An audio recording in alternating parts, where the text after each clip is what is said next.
Hello everyone, good morning and welcome to our channel Ab Padhega India. तो आज है 15 नवंबर और आज के करेंट अफेयर के जितने भी मोस्ट इंपॉर्टेंट क्वेश्चन है इस वीडियो में डिस्कस करेंगे। तो अगर आप चैनल पर नए हैं तो प्लीज़ चैनल को सब्सक्राइब कर लीजिए, बेल आइकन प्रेस कर लीजिए ताकि आने वाले नए नोटिफिकेशन आप तक पहुँच सके। इस वीडियो के सभी क्वेश्चन सिलेक्टेड और अच्छे लेवल के हैं जो कि आपके आने वाले एग्जाम्स के लिए काफ़ी इंपॉर्टेंट हो सकते हैं। चलिए शुरू करते हैं आज की इस वीडियो का फर्स्ट क्वेश्चन।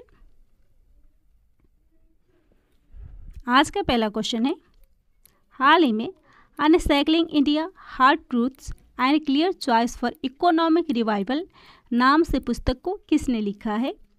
तो इस पुस्तक को हाल ही में लिखा है अजय छिब्बर ने और सलमान अनीस सोज ने। तो इसका राइट आंसर होगा ऑप्शन सी, ए और बी दोनों।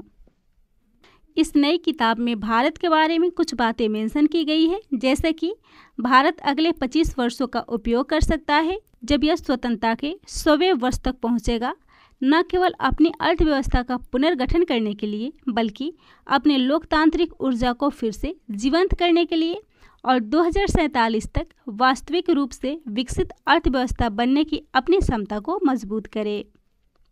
तो इस क्वेश्चन में बात हो रही है बुक और उसके राइटर की। तो हाल ही में कुछ और बुक आई है, उससे रिलेटेड उसके ऑथर को भी देख लेते हैं। हाल ही में एक बुक आई है Nehru the debates that defined India, और इस पुस्तक को लिखा है रिपुल दमन सिंह और आदिल हुसैन ने। Sunrise over Ayodhya nationhood in our time, इसको लिखा है सलमान खुर्शीद ने। Finding a straight line between twist and turns, इस पुस्तक को असीम चावला ने लिखा है। Modern India for civil services and other competitive examination, इसको लिखा है पूनम दलाल दहिया ने। अगला क्वेश्चन है, इंडो थाई कोऑर्डिनेटेड पेट्रोल का कौन सा संस्करण हाल ही में शुरू हुआ है? तो इसका हाल ही में 32वां संस्करण शुरू हुआ है। इसका राइट आंसर होगा ऑप्शन सी, 32वां। तो हाल ही में भारत और थाईलैंड की नौसेनाओं के बीच इंडो थाई कोऑपरेट अभ्यास का 32वां संस्करण शुरू हुआ है। इसका आयोजन 12 से 14 नवंबर तक किया जा रहा है। इसमें भारतीय नौसेना के करमुक और एक स्वदेशी निर्मित मिसाइल कार्वेट को शामिल किया गया है। साथ ही थाईलैंड का जहाज तायनसोन और साथ ही खामरोसिन class anti submarine patrol craft को इसमें शामिल किया गया है।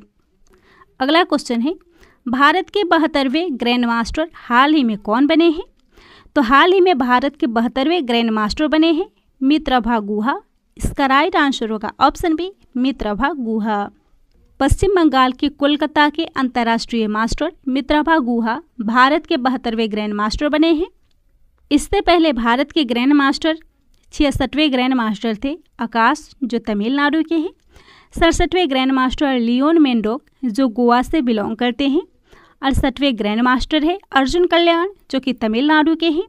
69वें ग्रैंड मास्टर हर्षित राजा, जो पुणे महाराष्ट्र के हैं। 70वें ग्रैंड मास्टर आर राजा ऋत्विक, जो तेलंगाना से संबंधित हैं। और 71वें ग्रैंड मास्टर बने हैं हाल ही में संकल्प गुप्ता, जो महाराष्ट्र के हैं। अगला क्वेश्चन है, हाल ही में माई 11 सर्कल में किस भारतीय गेंदबाज को अपना ब्रांड एम्बेसडर नियुक्त किया है?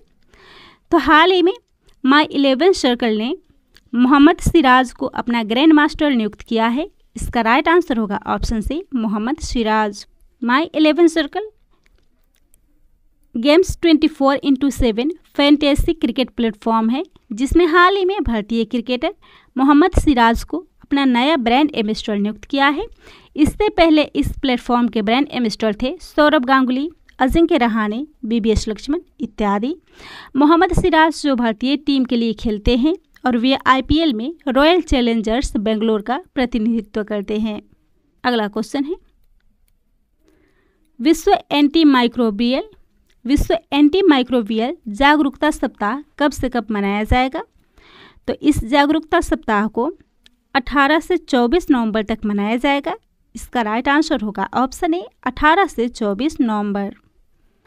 तो विश्व रोगाणुरोधी जागरूकता सप्ताह यानी कि world antimicrobial awareness week को प्रत्येक वर्ष 18 से 24 नवंबर तक मनाया जाता है। और इस बार का थीम है spread awareness, stop resistance and one health. यह सभी लोगों को रोगाणुरोधी प्रतिरोध के प्रति जागरूकता फैलाने के लिए मनाया जाता है।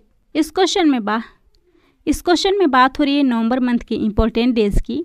तो हाल ही में 12 नवंबर को विश्व निमोनिया दिवस, 12 नवंबर को ही लोक सेवा प्रसारण दिवस, 11 नवंबर राष्ट्रीय शिक्षा दिवस, 9 से 14 नवंबर तक विज्ञान और शांति का अंतर्राष्ट्रीय सप्ताह के रूप में, वही 10 नवंबर को शांति और विकास के लिए विश्व विज्ञान दिवस मनाया गया है।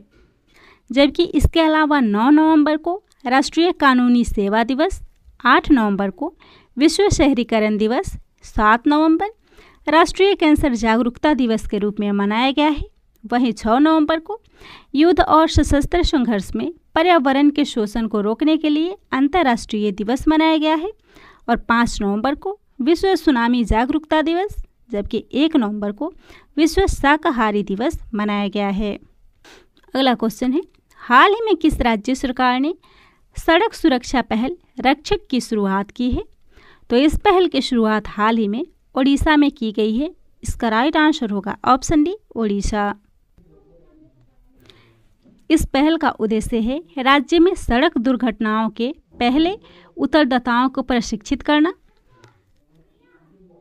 इस कार्यक्रम के तहत 300 मास्टर ट्रेनर दुर्घटना संभावित स्थानों के पास स्थित भोजनालयों और विभिन्न व्यावसायिक प्रतिष्ठानों में रहने या काम करने वाले 30,000 स्थानीय लोगों को प्रशिक्षित करेंगे। इन 30,000 स्वयंसेवकों को सड़क हादसों के लिए प्रथम प्रतिक्रियाकर्ता के रूप में प्रशिक्षित किया जाएगा। बात हो रही ओडिशा की, तो मुख्यमंत्री है नवीन पटनायक, राजधानी है भुवनेश्वर और राज्यपाल है गणेशी लाल।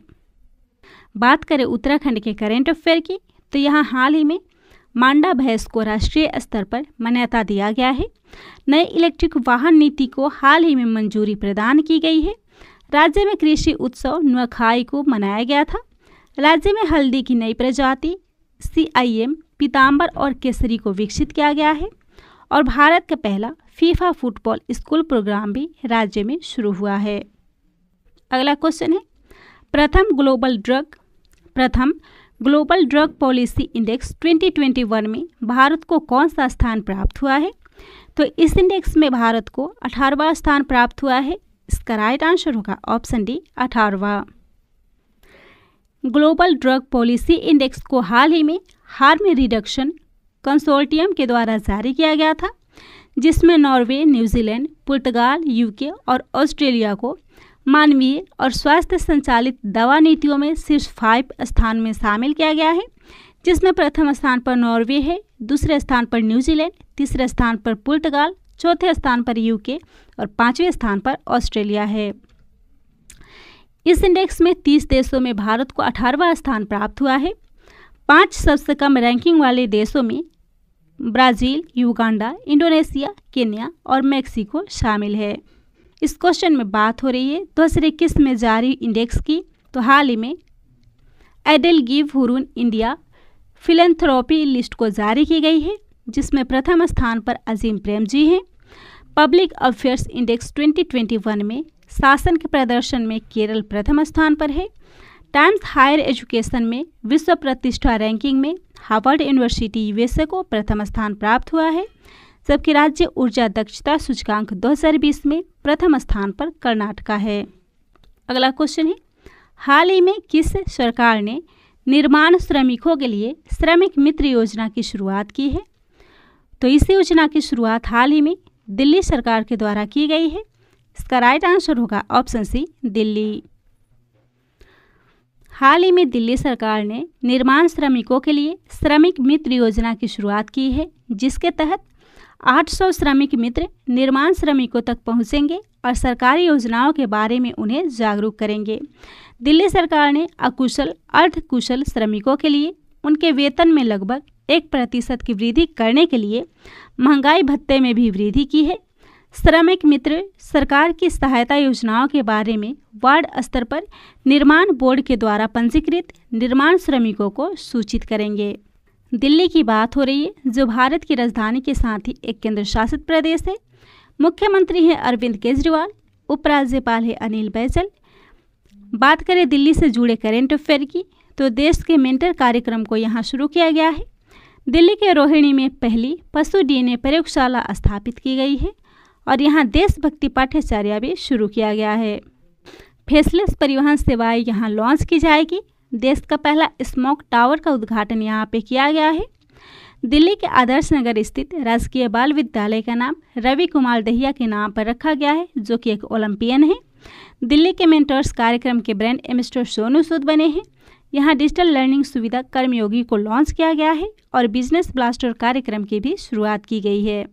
इसके अलावा माइक्रोग्रिड प्रणाली का उद्घाटन, डिजिटल जनसंख्या घड़ी का उद्घाटन, रेड लाइट ऑन गाड़ी ऑफ अभियान की शुरुआत और जय भीम मुख्यमंत्री प्रतिभा विकास योजना की भी शुरुआत की गई है। अगला क्वेश्चन है, वर्तमान में शक्ति 21 संयुक्त सैन्य अभ्यास में भारत और किन दो देशों के बीच यह आयोजित की गई है? तो यह भारत और फ्रांस के बीच आयोजित की गई है। इसका राइट आंसर होगा ऑप्शन सी, फ्रांस। यह द्विवार्षिक प्रशिक्षण सैन्य अभ्यास शक्ति का 6वां संस्करण था, जो भारत और फ्रांस के सेनाओं के बीच आयोजित की गई है। यह अभ्यास संयुक्त राष्ट्र के जनादेश के तहत अर्ध शहरी इलाकों में आतंकवाद विरोधी अभियानों पर केंद्रित होगा। शक्ति 21 का यह 6वां संस्करण है, जिसका आयोजन फ्रांस के फ्रीजर्स में किया जाएगा। इसके साथ ही युद्धाभ्यास से संबंधित कुछ महत्वपूर्ण पॉइंट्स हैं, जैसे कि हाल ही में संयुक्त सागर नौसैनिक अभ्यास का आयोजन रूस और चीन के बीच हुआ था। अजय वॉरियर संयुक्त सैन्य अभ्यास का आयोजन भारत और ब्रिटेन के बीच हुआ था, जबकि मित्र शक्ति संयुक्त सैन्य अभ्यास भारत और श्रीलंका के बीच और सूर्य किरण संयुक्त सैन्य अभ्यास भारत और नेपाल के बीच आयोजित किया गया था। अगला क्वेश्चन है, वर्तमान में राज्यसभा के नए महासचिव कौन नियुक्त हुए हैं? इसका राइट आंसर होगा ऑप्शन बी, प्रमोद चंद्र मोदी। हाल ही में प्रमोद चंद्र मोदी राज्यसभा के नए महासचिव नियुक्त हुए हैं। केंद्रीय प्रत्यक्ष कर बोर्ड के पूर्व अध्यक्ष प्रमोद चंद्र मोदी को राज्यसभा का नया महासचिव नियुक्त किया गया है। राज्यसभा के नए महासचिव प्रमोद चंद्र मोदी डॉक्टर परसाराम पटाभी केशव की जगह लेंगे। इस क्वेश्चन में बात हो रही है राज्यसभा की, तो इससे संबंधित कुछ इंपॉर्टेंट पॉइंट्स है, जैसे कि राज्यसभा में अधिकतम सदस्यों की संख्या 250 होती है। वर्तमान में इसमें सदस्यों की संख्या 245 है। इसके अलावा राज्यसभा के सदस्यों का निर्वाचन अप्रत्यक्ष चुनाव पद्धति के द्वारा किया जाता है। इसके सभापति उपराष्ट्रपति होते हैं। राज्यसभा के उपराष्ट्रपति राज्यसभा के सदस्यों द्वारा चुने जाते हैं। राज्यसभा की सीटों का आवंटन राज्य में जनसंख्या के आधार पर किया जाता है।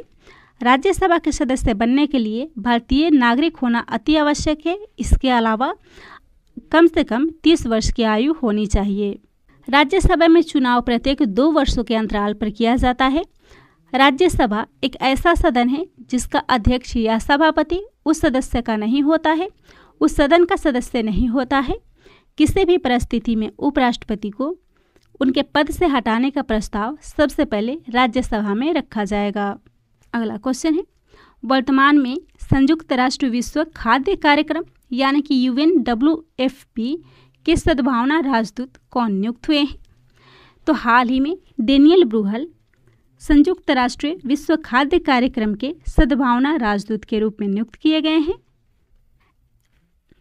डेनियल ब्रूहल स्पेनिश जर्मन अभिनेता हैं, जिन्हें संयुक्त राष्ट्र विश्व खाद्य कार्यक्रम के लिए सद्भावना राजदूत के रूप में नियुक्त किया गया है। वह सद्भावना राजदूत के रूप में भूख के मुख्य चालकों के बारे में सूचित करेंगे और भूख के मूल कारणों का तत्काल जरूरतों से निपटने के लिए संयुक्त राष्ट्र WFP के प्रयासों का भी प्रदर्शन करेंगे। बात हो रही है संयुक्त राष्ट्र विश्व खाद्य कार्यक्रम की, तो स्थापना हुई थी 1961 में। मुख्यालय है रोम, इटली और कार्यकारी निदेशक है डेविड विएसली। अगला क्वेश्चन है, आज़ादी का अमृत महोत्सव मोबाइल एप्लीकेशन को हाल ही में किस मंत्रालय के द्वारा लॉन्च किया गया है? तो इस एप्लीकेशन को हाल ही में संस्कृति मंत्रालय ने लॉन्च किया है। इसका राइट आंसर होगा ऑप्शन बी, संस्कृति मंत्रालय। केंद्रीय संस्कृति राज्य मंत्री मीनाक्षी लेखी के द्वारा आज़ादी का अमृत महोत्सव मोबाइल एप्लीकेशन को लॉन्च किया गया है। इस एप्लीकेशन पर भारत की स्वतंत्रता की 75वीं वर्षगांठ मनाने से जुड़ी सभी जानकारियां उपलब्ध होंगी। यह एप्लीकेशन एंड्रॉयड और iOS दोनों जगह उपलब्ध होगा, जिसमें आज़ादी का अमृत महोत्सव के तहत होने वाले सभी तरह के कार्यक्रमों और गतिविधियों की विस्तृत जानकारी प्रदान की जाएगी। साल 2022 में भारत की स्वतंत्रता के 75 साल पूरे होने वाले हैं और आज़ादी का अमृत महोत्सव इसी को मनाने के लिए केंद्र सरकार की एक पहल है। अगला क्वेश्चन है, बर्मिंघम 2022 में राष्ट्रमंडल खेलों में किस खेल को शामिल किया गया है? तो 2022 के राष्ट्रमंडल खेलों में महिला क्रिकेट को शामिल किया गया है। इसका राइट आंसर होगा ऑप्शन बी, महिला क्रिकेट। हाल ही में 2022 में बर्मिंघम में आयोजित होने वाले राष्ट्रमंडल खेलों के पहले मैचों की घोषणा की गई है, जिसमें महिला क्रिकेट T20 फॉर्मेट के साथ कॉमनवेल्थ गेम्स में डेब्यू कर रही है। पिछली बार क्रिकेट बहुखेल शोपीस यानी कि मल्टी स्पोर्ट्स शोपीस में खेला गया था, जो कुआलालंपुर में 1998 के संस्करण में था। महिला क्रिकेट T20 प्रतियोगिता 29 जुलाई से एजबेस्टन स्टेडियम में खेला जाएगा, जिसमें कांस्य और स्वर्ण पदक के मैच 7 अगस्त को होंगे। अगला क्वेश्चन है, NCB के महानिदेशक हाल ही में कौन नियुक्त हुए हैं? तो इसके महानिदेशक हाल ही में सत्यनारायण प्रधान बने हैं। इसका राइट आंसर होगा ऑप्शन सी, सत्यनारायण प्रधान। हाल ही में सत्यनारायण प्रधान को नारकोटिक्स कंट्रोल ब्यूरो के महानिदेशक के रूप में 31 अगस्त 2024 को उनकी सेवानिवृत्ति की तारीख तक या अगले आदेश तक प्रतिनियुक्ति पर नियुक्त किया गया है। वह NDRF के DG के रूप में जिम्मेदारियों के अलावा NCB के DG के रूप में अतिरिक्त प्रभार संभाल रहे हैं। उन्होंने राकेश अस्थाना के स्थान पर NCB के DG के रूप में अपनी जगह ली है, जिन्हें दिल्ली पुलिस आयुक्त के रूप में नियुक्त किया गया है। बात हो रही है नारकोटिक्स कंट्रोल ब्यूरो की, जिसकी स्थापना 1986 में हुई थी। इसका मुख्यालय है नई दिल्ली और इसके महानिदेशक बने हैं सत्यनारायण प्रधान। तो यह था आज के करेंट अफेयर का मोस्ट इम्पॉर्टेंट क्वेश्चन। वीडियो पसंद आता हो तो शेयर कीजिएगा, चैनल को सब्सक्राइब कीजिएगा।